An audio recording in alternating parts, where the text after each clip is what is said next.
தமிழக வெற்றிக் கழகத்தின் 3ஆம் ஆண்டு முன்னிட்டு விஜய் நடத்திய நடைபெற சட்டமன்ற தேர்தலில் திமுக ஒரு அணியாகவும் பிஜேபி தலைமையில் ஒரு அணியாகவும் இருப்பது போட்டியிடப் போவதாக பண்ணியிருக்கிறார்.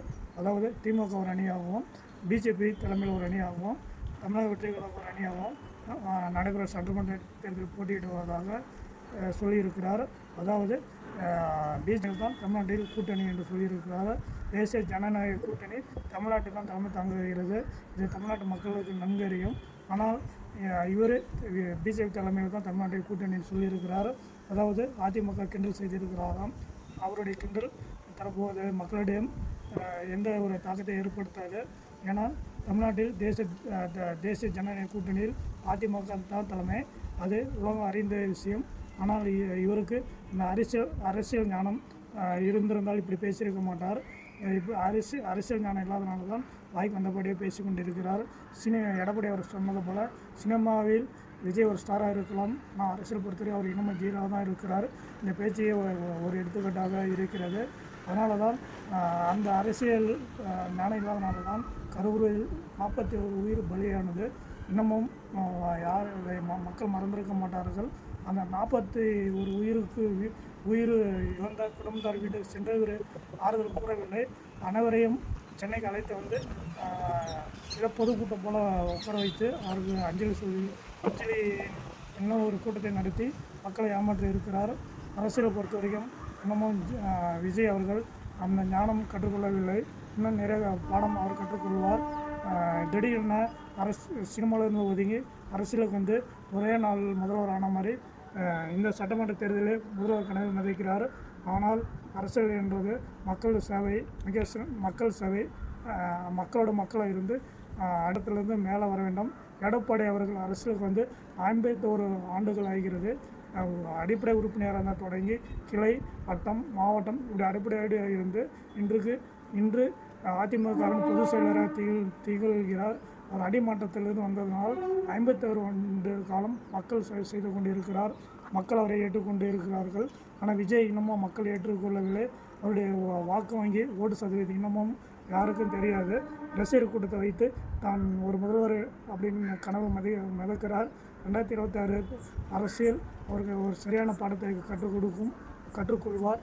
ஏன்னா மக்கள் தலைவர் எம்ஜிஆர், புரட்சித் தலைவர் அம்மா, எடப்பாடியார் இவர்கள் அனைவரும் கீழ் மாவட்டத்திலிருந்து மேலே வந்து தமிழக முதல்வர் ஆனவர்கள். புரட்சித் தலைவரும் சரி, புரட்சி தலைவரும் சரி, எடப்பாடியாரும் சரி, தமிழ்நாட்டில் சுற்றுப்பயணம் செய்யாத இடமே கிடையாது. பல ஆயிரம் கிலோமீட்டர் கிராமம் சென்று மக்களாக பழகி பொதுக்கூட்டம் நடத்தி உயர்ந்த நிலைக்கு வந்தார்கள். ஆனால் இவர் இதுவரைக்கும் எந்த ஒரு பெரிய அளவில் தமிழக முதல்வர் ஆனவர்கள். புரட்சித் தலைவரும் சரி, புரட்சி தலைவரும் சரி, எடப்பாடியாரும் சரி, தமிழ்நாட்டில் சுற்றுப்பயணம் செய்யாத இடமே கிடையாது. பல ஆயிரம் கிலோமீட்டர் கிராமம் சென்று மக்களாக பழகி பொதுக்கூட்டம் நடத்தி உயர்ந்த நிலைக்கு வந்தார்கள். ஆனால் இவர் இதுவரைக்கும் எந்த ஒரு பெரிய அளவில் தமிழ்நாடு புறம் ஒரு சுற்றுப்பயணம் செய்ததில்லை. ஒரு 4-5 பொதுக்கூட்டம் தான் நடத்தியிருக்கிறார். 4-5 ஊருக்கு தான் போயிருக்கிறார். அப்படியே போய் கரூரில் 41 உயிர் பலி கொடுத்தது தான் அதிகம். அதனால் அரசியல் ஞானம் இல்லாமல் ரசிகர்களுடைய கூட்டத்தை வைத்துக்கொண்டு தன் ஒரு மிகப்பெரிய தலைவர் என்று நினைத்து கொண்டிருக்கும் விஜய் அவர்களுக்கு 2026ஆம் ஆண்டு சட்டமன்ற தேர்தலில் ஒரு சரியான பாடம் புகட்டும். எடப்பாடி அவர்கள் தமிழக முதல்வராவது எந்த கொம்போனாலும் தடுக்க முடியாது. விஜய் போல 1000 விஜய் வந்தாலும் எடப்பாடி அவர்கள் வெற்றி தடுக்க முடியாது. நன்றி. தமிழக வெற்றி கழகம் ஒத்துப்போகிறது. அதாவது புரட்சி தலைவரும் சரி, எடப்பாடி அவர்களும் சரி, எந்த மதம் இருந்தாலும் அதை ஒரே கண்ணோட்டத்திலும் பார்ப்பார்கள். எம்மதம் சம்பந்தமாக தான் அவருடைய கண்ணோட்டம் இருக்கும். இந்து, முஸ்லீம் அப்படி எந்த ஒரு மதத்தையும் பார்க்க மாட்டார்கள். ஆனால் திமுக இந்துக்களை பிடிக்காது. அதே மாதிரி விஜய் அவர்களுக்கும் இந்துக்கள் என்ன பிடிக்காது போல இருக்குது. அதனால தான் விஜய் கட்சி தொடங்கிய பிறகு இதுவரை எந்த ஒரு இந்து பண்டிகைகளுக்கும் வாழ்த்து சொல்லவில்லை.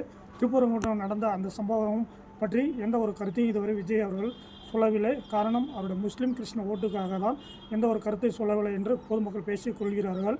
ஆனால் எடப்பாடி அவர்கள் இந்து, கிறிஸ்டின், முஸ்லீம் அப்படி எந்த ஒரு மதத்தையும் பார்க்க மாட்டார்கள். எல்லா மதமும் சம்மந்தமாக தான் பார்ப்பார்கள். விஜய் அவர்கள் இந்த ஒரு விஷயத்தில் திமுக ஒத்து போகிறார். அவர்களுக்கு இந்துக்கள் ஓட்டு மட்டும் தேவைப்படுகிறது. ஆனால் இந்துக்கள் பண்டிகை வாழ்த்து சொல்ல மாட்டார்கள். இந்துக்களுக்கு ஏதாவது பிரச்சனை என்றால் வாயை திறக்க மாட்டார்கள்.